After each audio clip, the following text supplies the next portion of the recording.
Like करिए, subscribe करिए, bell icon दबाना बिल्कुल मत भूलिए। ये बात कुछ हद तक ठीक है और मैं आपको समझाता हूं कि ऐसा क्यों है, किस हद तक ठीक है वो। India sees Pakistan as an extension of China.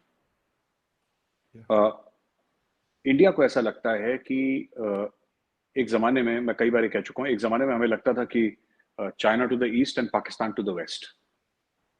अब इंडिया में ये कहते हैं कि China to the east and China to the west, क्योंकि जैसे आपके वहाँ गवादर में चाइनीज हैं, जो कि आपका एक सी पोर्ट है गवादर, आपके कराची में है, आपके इस्लामाबाद, हर शहर में चाइनीज हैं और हजारों लाखों की तादाद में चाइनीज हैं। और ये कहना कि सभी बिजनेसमैन हैं, सभी सी पैक हैं, ऐसा तो नहीं है।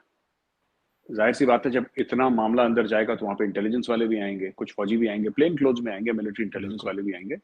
तो चाइना का लगातार जो इन्फ्लुएंस है पाकिस्तान के ऊपर बढ़ रहा है, ये ज्यादा है। जो राफेल हैं, मैं S-400 है, ये सब इंडिया क्यों खरीद रहा है? इंडिया इसलिए खरीद रहा है क्योंकि चाइना से हमें थ्रेट है, और जब तक हम चाइना को उसी की जबान पे जवाब नहीं दे देंगे, चाइना नहीं मानेगा। जैसे कि आपको पता है, हम तो बॉर्डर पे नहीं गए थे, ये बात आपको भी पता है कि चाइना आया था लाइन ऑफ एक्चुअल कंट्रोल पे। क्यों आया चाइना? हम तो ये कह रहे हैं चाइना से कि बैठिए और बातचीत करते हैं, लेन देन करते हैं, और जो लाइन ऑफ एक्चुअल कंट्रोल है तकरीबन 3,500 किलोमीटर लंबी, थोड़ा सा ज्यादा उससे, उसको खत्म करके एक बार उसको इंटरनेशनल बॉर्डर बना के खत्म करो जी। और कई बार हिंदुस्तान ने पेशकश करी है, चाइना मानता नहीं है। अब चाइना के साथ एक और बहुत बड़ी बात है, हम लोग कहते हैं भारत में लक्ष्मण रेखा कहते हैं, यानी कि उसकी कहानी बहुत लंबी है लक्ष्मण रेखा की, लेकिन आपको आसान शब्दों में बता दूं कि एक लकीर होती है जी, जो किसी रिश्ते में पार नहीं करनी चाहिए। किसी भी रिश्ते में, वो दोस्ती का हो, दुश्मनी का हो, बिजनेस का हो, छोटे बड़े का हो, बिल्कुल एक लक्ष्मण रेखा होती है, एक लाइन होती है। चाइना ने वो लाइन पार कर दी।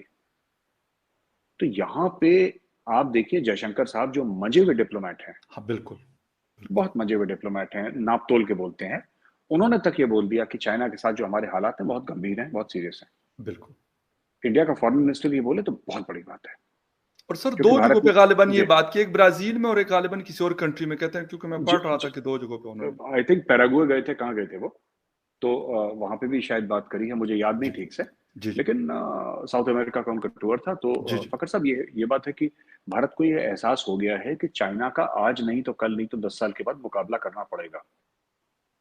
ये है, ये होने वाला है ये, और मुकाबला सिर्फ जंग के मैदान में नहीं, ये डिप्लोमेसी में होगा, ये इकोनॉमिक्स में होगा, ये पॉलिटिक्स में होगा, ये पूरे तरफ से होगा, ये एजुकेशन में होगा, बिल्कुल, ये हर जगह मुकाबला होगा चाइना से। और हम उससे बच नहीं सकते, दुनिया उससे बच नहीं सकती। ये दो हाथियों की लड़ाई है, ये होने वाली है, ये होगी, और उसके लिए भारत तैयारी कर रहा है। और सिर्फ भारत मिलिट्री की तैयारी नहीं कर रहा, भारत पूरे और चीजों की, अपने सप्लाई चेन की तैयारी कर रहा है। भारत सबकी, अभी खबर आई थी कि इस बार एप्पल का जो iPhone 14 है जी वो इंडिया में बनेगा। आपने पता नहीं पढ़ी कि नहीं पढ़ी? लेटेस्ट जो अभी उनका सेट आने वाला सितंबर में, हाँ सितंबर में वो भारत में बनेगा। चेन्नई, तमिलनाडु है, एक राज्य है चेन्नई, तमिलनाडु, तो इसकी कैपिटल है चेन्नई, पहले मद्रास बोलते थे जी तो उसके पास उसका एक मैन्युफैक्चरिंग प्लांट है, तो वहां से एप्पल के और भी हाईटेक प्रोडक्ट्स हैं। चाइना तो मैन्युफैक्चरिंग बेस्ड, तो इंडिया में भी धीरे धीरे ये हो रहा है। तो ये चीज चल रही है। आपने बात करी और आर्म ड्रोन्स की, ये वही ड्रोन्स जिसने जवेरी को जिससे मारा था ना, वो बिल्कुल। हाँ, तो पहले फखर साहब 2 या 3 ड्रोन इन्होंने ऐसे लिए थे लीज पे, और 2 साल तक नेवी ने चलाए। नेवी बड़ी खुश हुई उनकी परफॉर्मेंस के साथ, जबरदस्त परफॉर्मेंस थी। फिर सरकार ने बोला ठीक है। और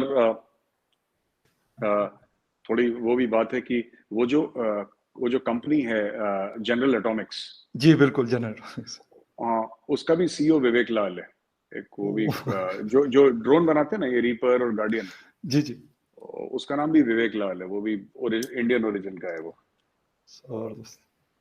जी तो अच्छा, एक आपने सप्लाई चेन की बड़ी अहम बात की कि हिंदुस्तान अपने सप्लाई चेन को स्ट्रॉन्ग कर रहा है कि यार कल को कोई मसला ना हो।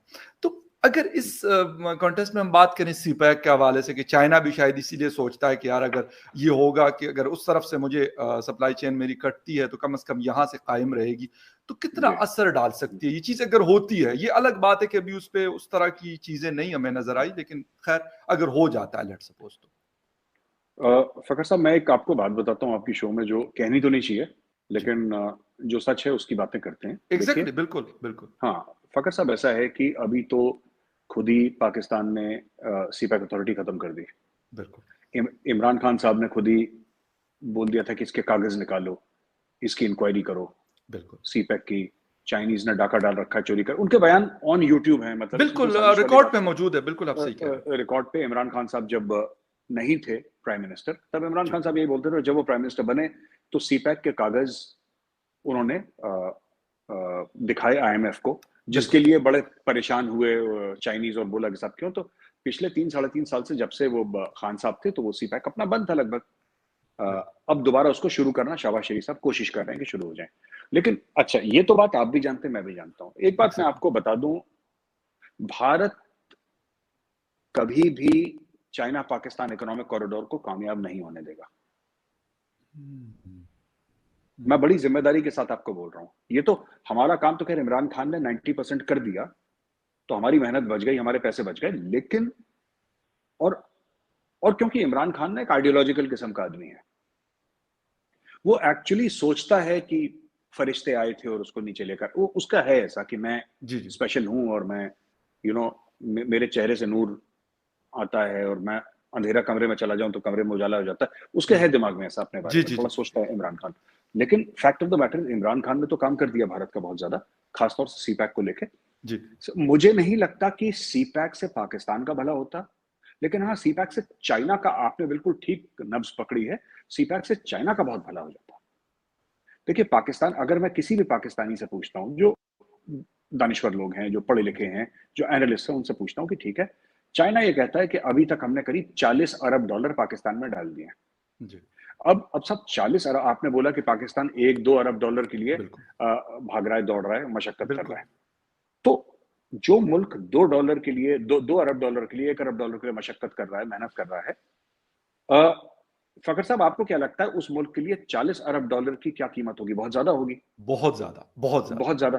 बहुत ज्यादा। अगर चीनी कहते हैं कि उन्होंने 40 अरब डॉलर पाकिस्तान में डाल दिए हैं, तो कोई ये तो बताए कि कितनी नौकरियां पाकिस्तानियों को मिली हैं, कितने बिजनेसेस खुले हैं, क्या स्टैंडर्ड ऑफ लिविंग है, पाकिस्तानी रुपी डॉलर के मुकाबले कितना कुछ तो हुआ होगा।